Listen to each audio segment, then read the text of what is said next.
हे राम।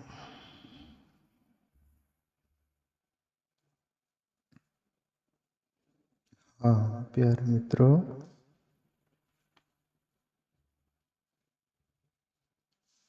आज का सत्संग संत कबीर साहब के दोहा पर अपन लेंगे।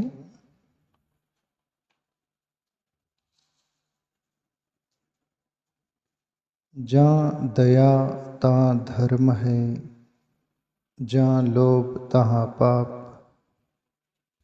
जहाँ क्रोध तहाँ काल है, जहाँ क्षमा तहाँ आप। चार बात बोली संत कबीर साहब। प्यारे मित्रों, इस दोहे में वो चारों बात क्या है? हमारी जिंदगी में हम उसको समझने का प्रयास करें, जीने का भी प्रयास करें उस अंदाज में। संत महापुरुष जो बोल गए और बहुत बारीकी से नहीं बोल गए। समय कम था, केवल इशारा कर गए, बाकी इशारा भी काम का, दम भरा, अच्छा, पावरफुल, जिस पर कोई भी संत महापुरुष वक्ता लोग आ सके। और उस पर संत कबीर साहब क्या बोले, गुरु नानक क्या बोले, मीरा क्या बोली, रईदास क्या बोले, बहुत अनगिनत संतों ने क्या बोला, उस पर हम प्रकाश डालते हैं वक्ता लोग, संत लोग। तब हमें समझ में आता है प्यारे मित्रों। वरना वो संत जो बोले उतना ही यदि हम पढ़ भी ले, पढ़कर भी किसको समझ में आता है? मनुष्य पढ़ता भी तो इसलिए कि हमें पुण्य मिलेगा, जीवन परिवर्तन होगा, उसके लिए पढ़ने वाले दुनिया में 10% लोग हैं। करीब 90% रामायण पढ़ेंगे पुण्य मिलेगा, गीता मिलेगा पढ़ेंगे पुण्य मिलेगा, और बहुत अनंत शास्त्र है, सभी कुछ पढ़ेंगे पुण्य मिलेगा। पर वो संत महापुरुष तुमको पुण्य तक नहीं सीमित रख गए या छोड़ गए। गोस्वामी तुलसीदास की एक चौपाई का जिक्र करते रहते अपन। सुनी समझू मुदित मन, मंजही अति अनुराग।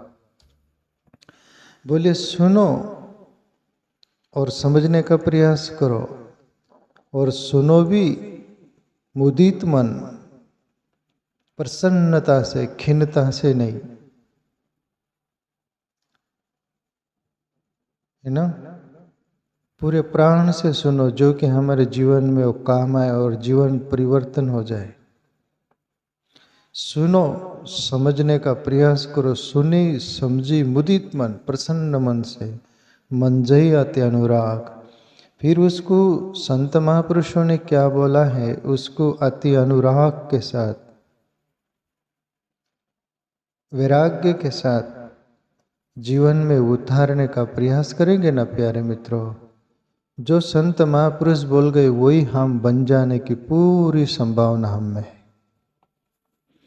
आप देखो, चार बात संत कबीर साहब क्या बोले, एक के एक बात अपन उस पर विश्लेषण करेंगे।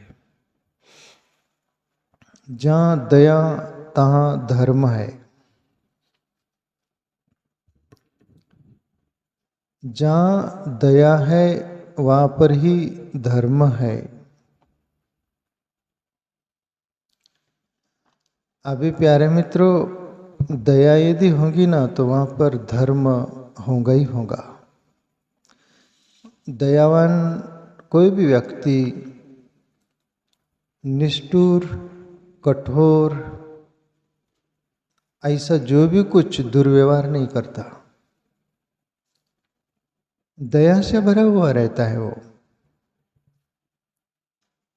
दूसरों के लिए अपना भी स्वार्थ त्याग देता, और किसको बुरा न लगे वो सोचता है, किसको हानि न पहुंचे ये सोचता है। अहिंसक प्रवृत्ति से जीता है दयावान व्यक्ति। दया होगी तो आप हर जीव प्राणी पर भी दया करोगे। दया होगी आपके अंतःकरण में, सबसे पहले आप पर दया करोगे। प्यारे मित्रों, स्मरण आता है जीव भाव पर भी दया कैसे होती है।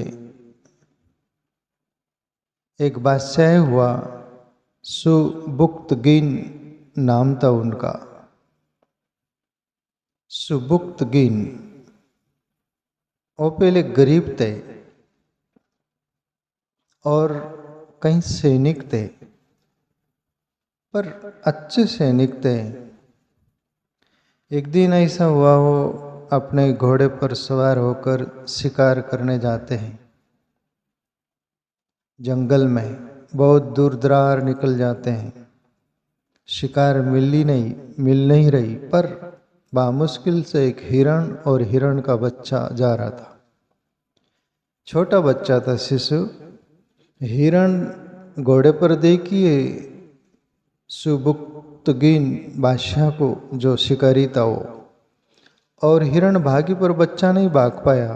वो सुबुक्तगीन बादशाह ने बच्चे को पकड़ लिया और पैर बांध दिया और घोड़े पर लाद लिया, और हिरण को देखते फिर रहा है। हिरण झाड़ी में छुप गई है, नहीं मिली। सुबुक्तगीन बादशाह जो थे वो सोचे कि चलो इतने से भी काम चला लेंगे, और वो बच्चे को घोड़े पर पैर बांध कर लौट रहे थे अपने घर गांव, जो भी जा रहे थे होंगे वहां। माँ तो माई होती, वो पशु पक्षी की हो कि मनुष्य की हो कि किसकी भी हो, माता न भवती को माता हो। अपने बच्चों के लिए अपना खून देकर उसको पालती है अपना, और जिंदगी भर समर्पित रहती बच्चों के लिए माँ। माँ सोचती, झाड़ी में छुपी थी हिरण कि ये मेरे बच्चे को ले जा रहा है पैर बांध के, जैसे रहा नहीं गया तो झाड़ी में से मेरी जान भले चली जाए, पर मेरे बच्चे के लिए भागती है।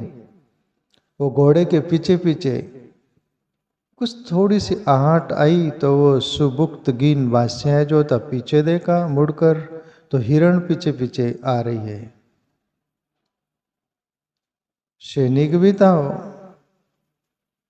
और शिकारी भी था वो, और शिकार के लिए ही गया था। पर दया सबके अंदर है प्यारे मित्रों, कुछ न कुछ मात्रा में तो है, पर किसी के अंदर दया को दबा दिया जाता है। दबा दिया जाता है तो वो निष्ठुर होकर एक्शन करता है। सुबुक्तगीन बादशाह के अंदर दया हो गई कि अरे, एक बच्चे के लिए उसकी खुद की जान की परवाह न करते हुए मेरे पीछे भाग रही। वो सोचा कि जान दो, अपन वो बच्चे को छोड़ देंगे। वो पैर छोड़ लेता है, नीचे उतार देता है। हिरण बहुत खुश होती है, प्रसन्न होती है, और अपने बच्चे को लेकर भाग जाती है। बच्चा भी भाग जाता है माँ के पीछे। और हुआ ऐसा प्यारे मित्रों, वो सुबुक्तगीन बादशाह अपने महल लौटता है, गांव नगर जो भी होगा वहाँ। रात में उनको स्वप्न आता है। स्वप्न में देवदूत बोलते हैं कि सुबुक्तगीन बादशाह, आज तुमने बहुत बड़ा काम किया है, जीव पर दया की है। गरीब हिरण, उसको भी और उनके बच्चे को भी जीवन दान दिया है उनको छोड़कर। तो परमात्मा का मुझे पता चला है, बोले वो आप एक सैनिक हो, पर आपको परमात्मा ने बादशाह की लिस्ट में आपका नाम लिख दिया है बोले, और आप बादशाह बनोगे बोले, इतनी दया भर करने से। और कहते कि सुबह उठा और स्वप्न साकार हुआ। वो सुबुक्तगीन बादशाह जो सैनिक ही था, बादशाह बना। इतनी दया के कारण जीव पर दया की। तो प्यारे मित्रों, ये दया पर कबीर साहब जो बोल रहे हैं कि जहाँ दया ता धर्म है, वहाँ पर धर्म होता है। और जहाँ धर्म है तो वहाँ पर परमात्मा भी कृपा करते, परमात्मा की भी मौजूदगी होती है वहाँ। तो जीव भाव पर दया, प्यारे मित्रों, राजा शिबी ने भी दया, एक कबूतर शिकारी पड़ा उसके पीछे, कबूतर राजा शिबी के सामने आकर गिरा, वो गिलोल जो होती उससे पत्थर लग गया होगा, चोट, वहाँ आकर गिरा। तो राजा शिबी ने कबूतर को उठाया, शिकारी आया, बोले मेरी शिकार है, आप क्यों उठा रहे? बोले भले तेरी शिकार, मारा क्यों इसको? और वो मेरी शरण आया है, बोले आपको मैं दे नहीं सकता। बोले मुझे मांस चाहिए, वो शिकारी बोलता है, बोले मेरी जंगा की मांस काट के ले ले। और राजा शिबी जंगा की मांस काट कर दे देता है, दया के कारण। जहाँ दया तहाँ धर्म है, कबीर साहब जो बोल रहे हैं। तो प्यारे मित्रों, दया होगी ना, आप दूसरों के लिए करुणापूर्ण बन जाओगे, दूसरों के लिए मसीहा बन जाओगे। आप निष्ठुर क्रूरता नहीं अपना सकोगे।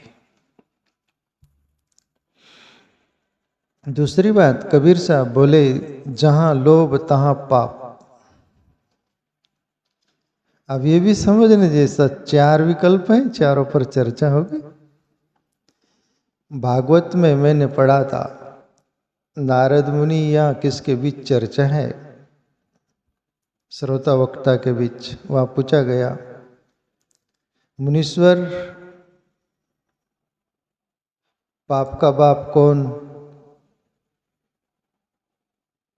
कि लोभ का बाप कौन, ऐसा प्रश्न पूछा गया है वहां। पाप का बाप लोभ। बोले पाप का बाप कौन? तो मुनि बोले कि पाप का बाप लोभ। लोभ होगा तो ही पाप करेगा व्यक्ति, बिना लोभ का नहीं कर सकता। जैसे मान लो कोई सुपारी लोग देते हैं कि मैं 10 लाख रुपया देता हूं, अमुक को मार डालो, लोभ हो गया, उसके पीछे पाप हो गया। हर कोई बात के लिए लोभ होगा ना तो वह पाप होगा ही। तो जीवन में लोभ उतना ही करिएगा अपन जीवन जी सके और दूसरों की हानि न हो सके, दूसरों को अक्षति न पहुंच सके। अहिंसक प्रवृत्ति का लोभ होना चाहिए, जीवन जिए उतना, अतिरेक लोभ कोई काम का नहीं प्यारे मित्रों। तो कबीर साहब बोले जहाँ लोभ है तहाँ पाप। कहीं के लोग अपन देखते लोभी प्रवृत्ति के कारण खुद की जिंदगी भी मलिनता से भरी हुई दिखती है, उनके इर्द गिर्द रहने वाले लोग भी मलिनता से जीते हैं, बेचारे वो जी नहीं पाते खुलकर। लोभी व्यक्ति खुद के लिए भी नहीं जीता, दूसरों को भी नहीं जीने देता, खुद भी नहीं खाता, दूसरों को भी नहीं खाने देता, खुद के लिए भी नहीं रहता, दूसरों के लिए भी नहीं रहता। उसका मीनिंग मनी, धन दौलत, चैतन्यता से प्रेम नहीं करता वो लोभी व्यक्ति, इसलिए वो पाप से भरा हुआ जीवन है। तीसरी बात, संत कबीर साहब बोले जहां क्रोध तहां काल है। गीता का सूत्र है, क्रोधो आत्मा विमूढ़ा। अर्जुन, क्रोध में मनुष्य मूढ़ हो जाता है। मूढ़ यानी मूर्ख, कुछ सूझता नहीं। और क्रोध में जो एक्शन होता है ना प्यारे मित्रों, वो करीब करीब हानिकारक ही होता है। इसलिए क्रोध को समझना चाहिए, बहुत धैर्य चाहिए और सुरवीरता चाहिए, बहुत सहनशीलता चाहिए, तब क्रोध को हम पचा पाते हैं। और क्रोध जाने के बाद में शांति महसूस होती कि नहीं, अरे मैं क्रोध अच्छा हुआ कुछ एक्शन नहीं किया वरना खतरनाक मामला हो जाता। और क्रोध में जो एक्शन कर देते हैं, क्रियाएं हो जाती है, फिर पछतावा होता है। और बोलते हैं ना, ये जीवन है, जिंदगी है, सबकी है, क्रोध सब में, ये जो तत्व है परमात्मा की रचना है। ऐसा नहीं कि किसी में रहता है किसी में नहीं, जो भी कुछ है टोटल सब में रहते हैं, पर ज्ञानी और विवेकी पुरुष उसका सही ढंग से इस्तेमाल करता है, और अज्ञानी और क्रोधी बेहोश में करता है। वैसे ही जैसे आश्रय से असर हो तो मार डालो काट डालो पहुँचा दिया है, पर विवेकी ज्ञानी समझदार उसका कहाँ वो सदुपयोग करना कहाँ नहीं करना, ये विवेक रहता है। इतना फर्क रहता है। पर माना कि दुनिया में काफ़ी मात्रा में देखने में आता है, क्रोध से दुनिया काफ़ी त्रस्त और परेशान होती है और क्रोध में काफ़ी एक्शन कर देते हैं। पर यहाँ पर मैं एक बात बोलना चाहूँ प्यारे मित्रों, जिंदगी में है ये जीव है, जीव भाव है, क्रोध हो जाए। जैसे मैं एक बात बोलूँ, एक पहलवान था, शहर की गलियों से गुजर रहा था, उसके पीछे लोग भी थे और महल था, बंगला जिसको बोलते हैं ना, ऊपर अटारियों से एक व्यक्ति आओ न देखा ताओ, नीचे कुछ देखा नहीं और थूकना था उसको, थूका नीचे, पहलवान के सर पर गिर गया। वो पहलवान था, तोड़ डालेगा। पहलवान ऊपर देखा, वो आदमी दिखा, वो बोले रुक।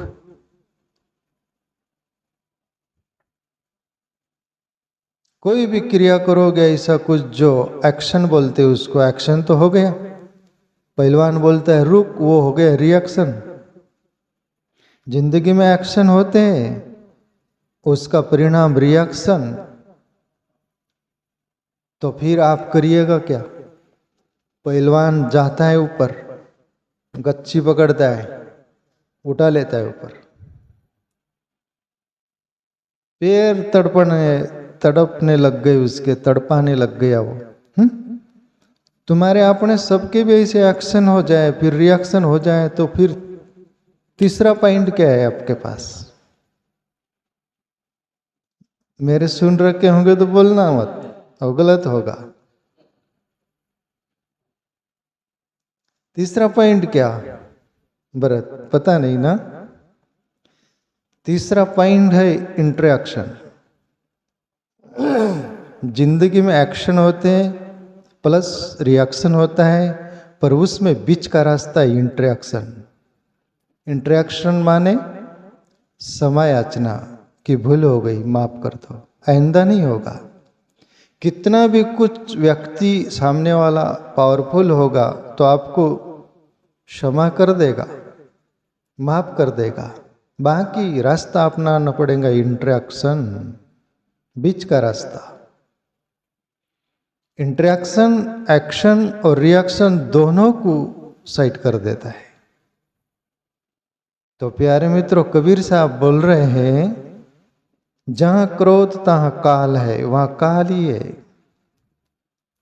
पर काल को समझते हुए जीना प्यारे मित्रों, और ये सूत्र जरूर ख्याल में रखना, ये जिंदगी बदल देने वाले हैं। एक्शन, रिएक्शन, इंटरेक्शन, बस जिंदगी में परेशानी नहीं आएगी।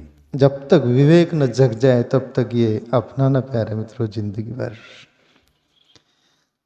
चौथी बात संत कबीर साहब बोल रहे, जहां क्षमा तहां आप है। और हे प्रभु, जहां क्षमा है ना, फिर साक्षात आप ही होगा। कबीर साहब बोल रहे, क्षमा बढ़न को चाहिए वचन की उत्पात, ऐसा करके कबीर साहब कही है कि किसका दुआ है वो। कभी भी प्यारे मित्रों जिंदगी में मेरा अपना भी निजी एक्सपीरियंस है, अनुभव है, कभी भी बड़े लोग ही क्षमा करते हैं, वो अच्छे लोग कभी नहीं करते। आपने देखा हो तो बताओ, वो अच्छे घटिया लोग कभी क्षमा नहीं करते, वो दंड ही देने का विकल्प रखते। फिक्र तुम्हारी करेंगे नहीं। और जो ग्रेट लोग होते, मान क्षमाशील होते, कोई बात नहीं, चलता है, आइंदा भूल को ठीक कर लेना, सुधार लेना, प्रेम से सिर पर हाथ भी रख देंगे और क्षमाशील होकर, है ना। तो कबीर साहब बोल रहे, जहां क्षमा तहां आप है प्रभु। और क्षमा साधारण लोगों को आती है क्या? प्रभु विष्णु के बारे में आता है और भृगु ऋषि के बारे में आता है ना। भृगु ऋषि विष्णु लोक में गए हैं, विष्णु और दोनों पति पत्नी जो वो होंगे, वो लक्ष्मी जो बोलते हैं ना, लक्ष्मी विष्णु की पत्नी, और दोनों होंगे, बेटे होंगे, जो भी होंगे। भृगु ऋषि मिलने गए तो ये शादी नहीं किए होंगे, ब्रह्मचारी होंगे, ऐसे मानते होंगे, जो भी कुछ अहंकार होगा भृगु ऋषि में। वो सोचा होंगे विष्णु ग्रस्त आदमी लग रहा है और कैसा जी रहा है करके बहुत गुस्से में आकर लात मार दी विष्णु को। प्रभु विष्णु पैर पकड़ लिए, लात को पकड़ लिए, दबाने लग गए। रिसीवर आपको चोट आ गई होंगी, दबा दूं। पर उनका दबाना भी काम का ही रहता है। भृगु ऋषि के पैर में पद्ममणि थी, वो निकाल लिए, तेजहीन हो गया, कंगाल हो गया। कोई भी तुम्हारे पास बल हो उसका दुरुपयोग करो तो कुदरत ले लेता है। प्रभु विष्णु क्षमा कर सकते, पर ये भृगु का बच्चा नहीं किया।